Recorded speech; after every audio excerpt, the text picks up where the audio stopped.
What is an addiction and why does it consume the addict?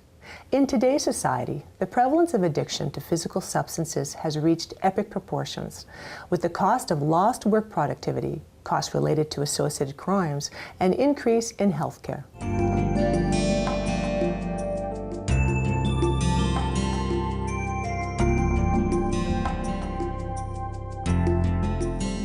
What causes addiction?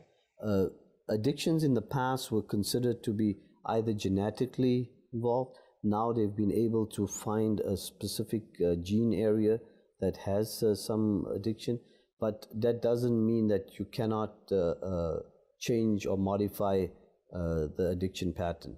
It will only express itself in certain people, but there are familial congregations of whatever is happening in terms of addiction. What is the difference between a habit and an addiction? A habit is something which you do not, you have the consistency of doing it repetitively, but there isn't a need to go and obtain what you have without a withdrawal symptom.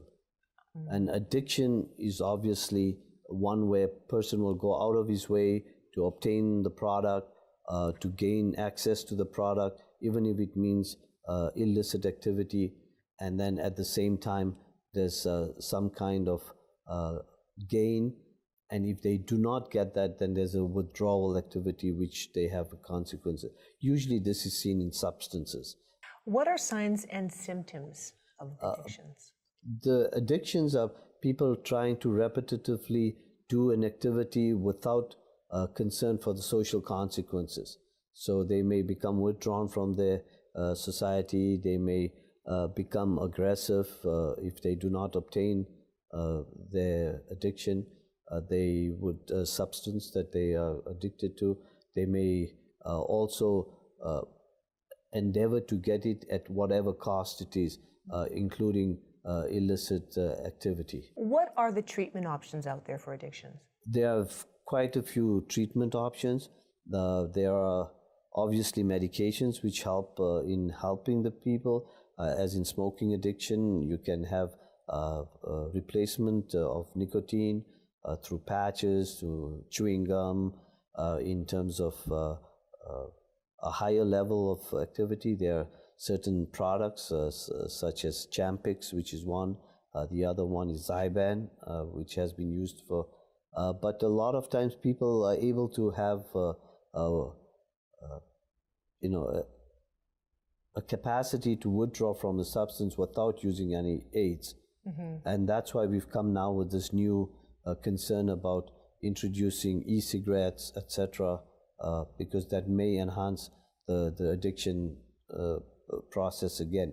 We've made a great success of controlling the smoking habit and the consequences thereof, but perhaps we should be looking more into what the e-cigarettes and other things that have come up to replace the cigarettes can possibly do for addiction. In your practice, what would you say would be the addiction of choice?